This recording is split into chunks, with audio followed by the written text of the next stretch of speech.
Probably the single most important thing that you need to do when you start getting into business-to-business Facebook advertising is deciding what your campaign objective is going to be.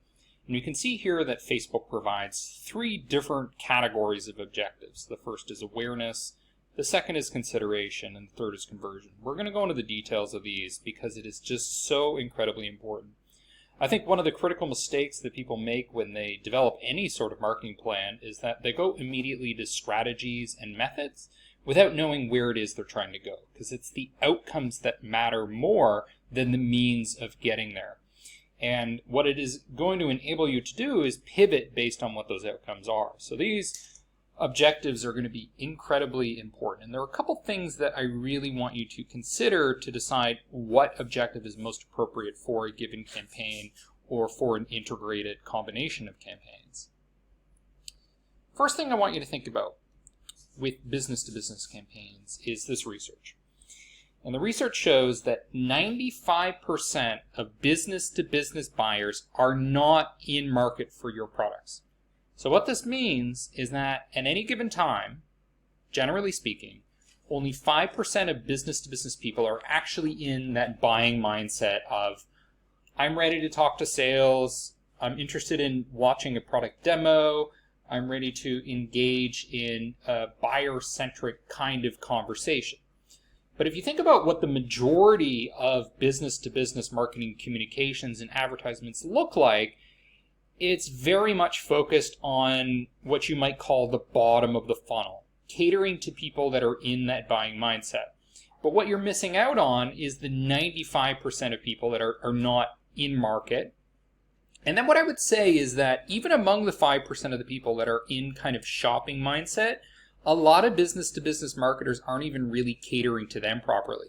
What they're really catering to is like a tiny sliver of that, people that are at the very, very bottom of the funnel. Because even the people in that 4% that are still near the bottom of the funnel, they still need education, they still need information, they still need to be informed.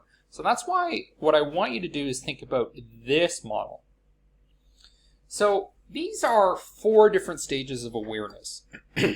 Now, when we talk about awareness, particularly in business consumer marketing, often what we're talking about is brand awareness. Just are people familiar with your brand or your company or your product? But as much as that is important, and I'm going to talk in detail about that later, what's more important is recognizing that there are different types of awareness or education or levels of knowledge that your prospective buyers are at. And where I see a lot of this advertising fail on Facebook and elsewhere is that you're not actually meeting the prospect at the level of awareness that they're at. So talking about how you have a product discount, for example, is completely irrelevant when they don't even really know what your product does, or they haven't been given enough information. And I think what a lot of business-to-business advertisers do when they start promoting their products on social media is they make completely incorrect assumptions about the degree to which people understand what you're selling. They don't understand it as much as you think they do. Or in some cases, the reverse is also true. They understand it more than you realize, and you're just kind of forcing them through a funnel that they want to bypass. They want to go straight to a sales conversation, for example, with an account executive. So let's talk about what these 4 stages are. And this is a simplification. It's a model you can modify. So the first is problem unaware. So these are people that don't even really recognize that the problem that you solve is worthy of consideration, or that it's a serious enough problem. So the kind of messaging you want to do with a Facebook ad catering to those people would be showing evidence as to why that problem should be taken seriously. And the best way to do that would be with something like taking a leader in their industry and saying they recognized that this was a problem, and by doing so, they were able to become very successful. Just one example. Okay, so people that are aware that they have a problem might not be aware that whatever category you're in is actually the solution to that problem. So the category being like you and your competitors.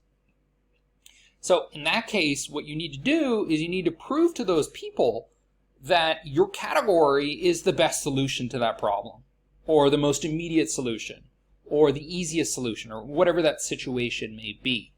So in that case, your job is actually selling the category, not necessarily selling your brand, not necessarily selling your product, but just persuading them that yes, technology is the answer, or yes, CRMs are the answer, or ERPs, or a professional service that I sell is the answer. This is the best answer to the problem. You need a lawyer to solve this problem. Whatever it is that you're selling in the business-to-business space, they need to be sold at a high level, not at the granular level.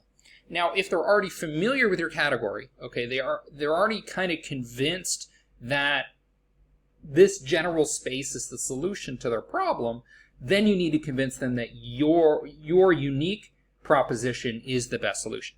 I am the best lawyer, or we're the best firm to help you because we are experts in this. Or my product is the best answer because we have proven that we generate a higher return on investment than competing solutions, or we're the highest rated, or we're the most utilized.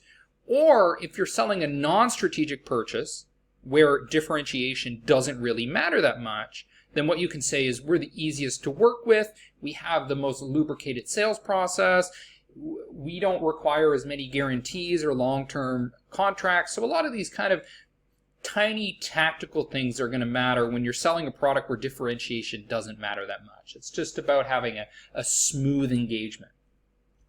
Now, if they're aware of your product, and by aware I don't mean they know you exist or they know your name. What I mean is they understand the value you deliver, they understand why you're different from competitors, they understand the use cases of your product and the various problems that it solves.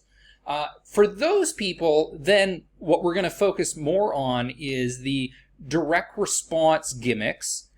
We're going to be focusing on more sales-centric types of principles of persuasion. These are things like Dr. Cialdini's 6 Principles of Persuasion. These are things like, take us up on this offer now so that you don't miss out on it later. So those kinds of rational, time-constraining, influential types of messaging in your Facebook ads is going to be effective, provided that they're aware of the problem, they're aware of the category, and they're aware of your product. Okay, but there's no point in bombarding people with Facebook ads that say, hey, buy now and receive these benefits if you haven't really gone through any of these stages whatsoever. Now, the other temptation is to think that we're going to force people through a funnel and we're going to take them from problem unaware to category unaware to product aware. But the thing is, people are going to be seeing your Facebook ads at various levels of awareness. They're going to be moving at different paces. So don't have too much hubris. Don't assume that you know where everybody is at what stage, because people are going to resist the idea that they're being forced down a funnel they don't want to be in. And a case like that is where somebody wants to have a technical conversation, they want to talk about price, they want to get detailed information from an account executive, but instead you're trying to force them through a funnel that's just too slow.